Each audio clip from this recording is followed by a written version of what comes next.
Hey guys, welcome back to my channel. Thanks for joining me again.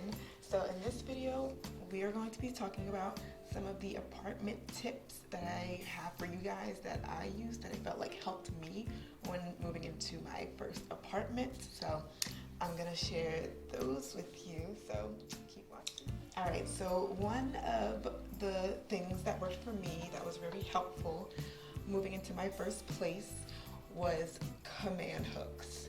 Command hooks, command strips, all of those things really helped me a lot when it came to moving into my first place, because I don't know if you guys noticed, but nowadays apartments, at least in my area, don't come with blinds already up.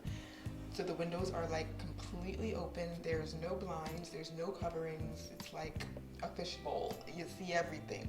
There's nothing covering the windows when you first move into your first place. And dealing with blinds, they can be a little tricky because a lot of times you have to be pretty exact with the width of the window. You have to make sure you get the exact measurement. Then you have to go and find the right blind size. Then you have to put up the blinds, and that's also more of a hassle than it needs to be. You gotta get the brackets to put up, and usually you have to screw in the brackets, so now you have to get like a drill to make sure you screw in the brackets just to hang up some blinds, just to get some privacy in your space. So yeah, I did buy blinds. I tried to go that route, and the ones that I bought did not fit my windows. They were too small. They were standard, but too small for my windows. So after that trial and error, I was just like, no, there's gotta be a better way. So I decided that I was just gonna hang up curtains. So all my windows just have curtains, no blinds. If I want to close it for privacy, I just close the curtains and just open them back up. I don't have to, yeah. I didn't deal with trying to put up blinds. So, and what helped me put up those blinds were the command hooks. So I literally used two command hooks on either side, and just stuck them on the wall. It's literally just like taping something on the wall. You get the hook, you attach the command, you rip it off, and you put the wall side on the wall, put the other hook on, stick it on the wall, and then it's nice and secure. It's very durable, and they come with different, sizes of heaviness that it holds. So the ones I have on my main window in my living room, those are 5-pound ones. They hold up to 5 pounds, and these curtains are probably don't even equate to 1 pound. So very secure up there. And yeah, so you just stick them on, and then you put the rod on it, and then you feed the curtain in, and that's it. And I did the same for the kitchen. I got 2 command hooks. I got me a rod that was expandable, so that's another tip. Get you an expandable rod so you don't have to have the most exact measurement. You just get you one that's expandable so you can make it longer or a little shorter if need be to fit your exact window. And then just put it right on the stuck-on command hooks and then put your curtains up, and you're good to go. So that's a big advice that I can give you, but not only when it comes to your window coverings, but also when it comes to hanging up things on the wall and decor. So the great thing about command hooks is that they are easy to put up. You literally just stick them on, but they're just as easy to take down. So you just pull the command, you just pull it down, and then it stretches, and the elastic eventually completely comes off, and there's no damage done to the walls. So you can save your walls, therefore you can get your security deposit back in case damages are done to the apartment. If you decide to leave, they can use that money to help pay for those damages. Yeah, so avoiding damage at all costs. These are one of those ways that you can help avoid creating damage to the wall. Now, when it comes to mounting a TV, that's a little different. I don't think they make command products for mounting an entire TV.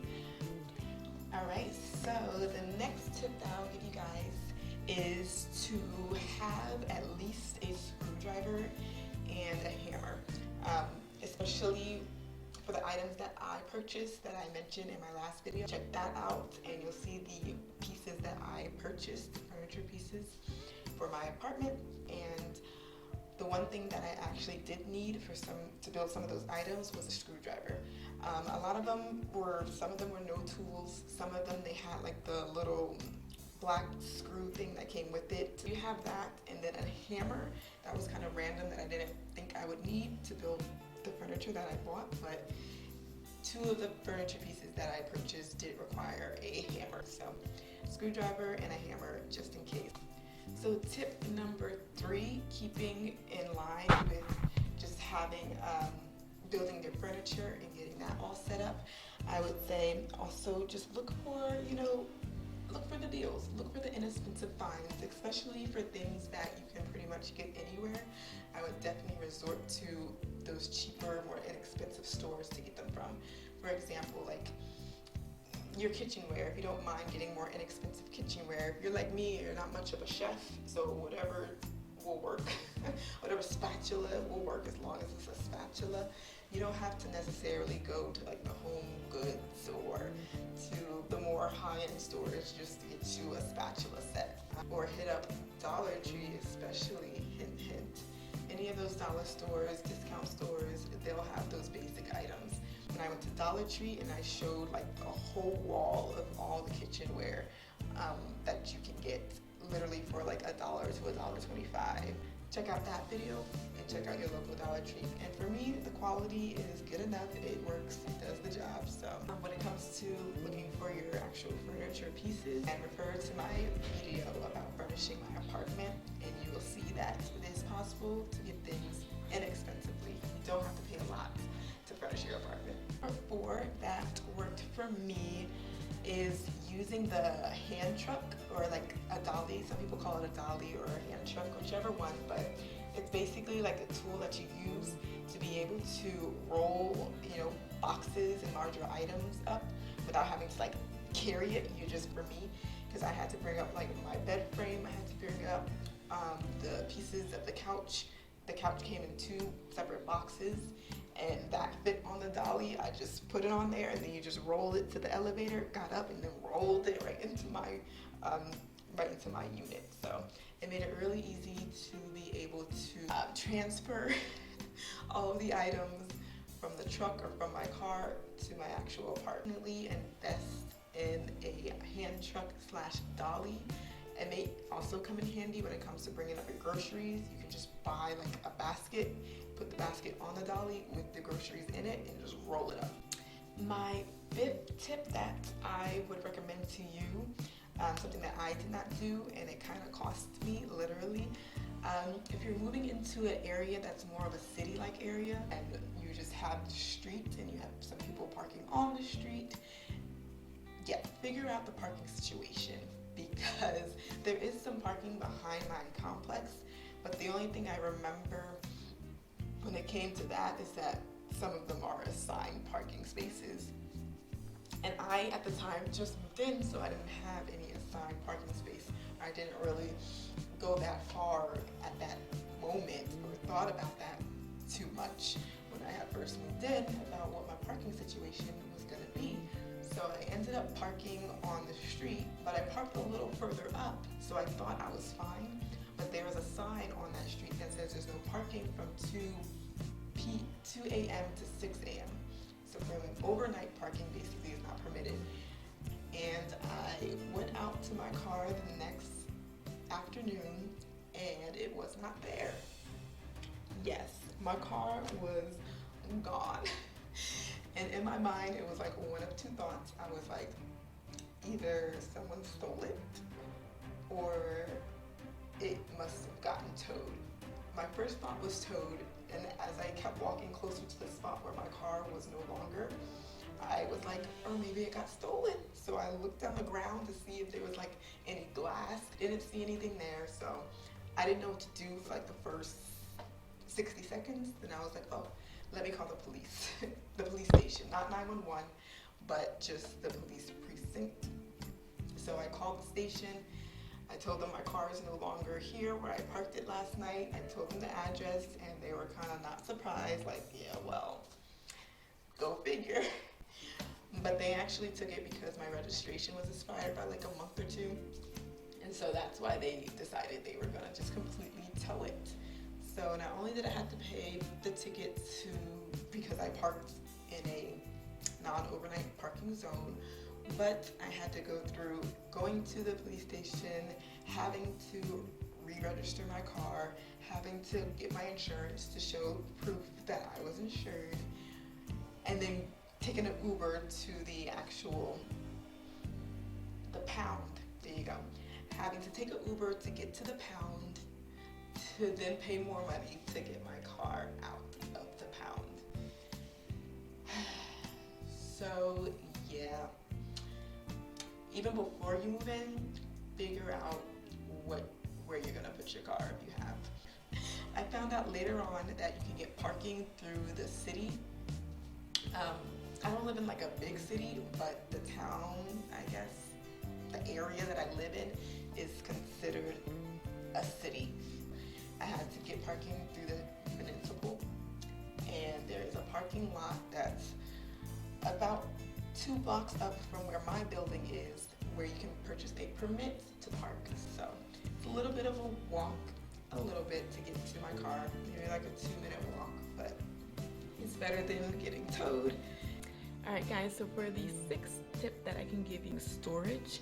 It's really important for every item, any furniture item that you bring into your home has some form of storage, because it just helps out. It makes everything look neat and clean when you can just put it in a bin and kind of hide it away, put it in a drawer, and then it looks nice from the outside. And no matter how crazy the drawer may look, it looks aesthetically pleasing from the outside. So I use that tip to kind of help make things look neat and organized.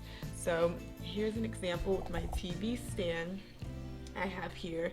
I added in these bins particularly so I can have it look more organized, basically.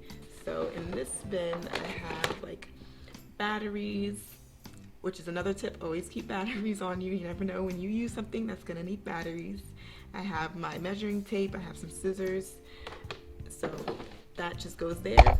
And even though the actual bin may look a little on the messy side, you know, it looks nice when it's all together in this, you know, setup. All right, so don't mind the wires, but another example is I also used the same idea with the desk. There were desks that didn't have like any other storage, like spaces or areas, but this one I decided to get because it actually did have this little storage bin. And I also used that same concept here with my side table. I have a little pull out here as well, so that's just more options for storage.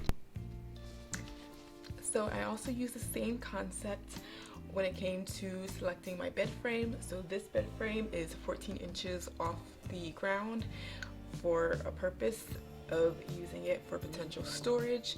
They also have 18 inches off the ground, so if you're really looking for storage under the bed, I would go big or go home and go with the 18-inch high here. So you can buy like those plastic bins, you know, that you get from Target or Walmart. That's the height of the underbed area, and you can just store those bins right under here. You just conceal it. Okay, so the 7th tip, and I kind of just thought about this one, is having a heater, a personal heater, especially if you move into an apartment building or a complex where heat and hot water is included. Therefore, you do not control the heat that's in the apartment. So they turn it on at certain times and they turn it off as well at certain times. So there may be some times in the day where you may unexpectedly start getting a little chilly, and there's not much you can do about it because you cannot adjust the temperature yourself. So you can put on extra layers, which I do as well, or you could get you a personal heater. So this one I picked up just at random at Home Depot. I ran and picked up this heater from Home Depot. I'll see if I can find it. It says, what does it say? Pelonis? Pelonis? I don't know. But it's just a small personal heater. They have like the ones that are towers and they're higher, that can help heat your room to keep you warm. So yeah, that is another tip to just keep comfortable in your space.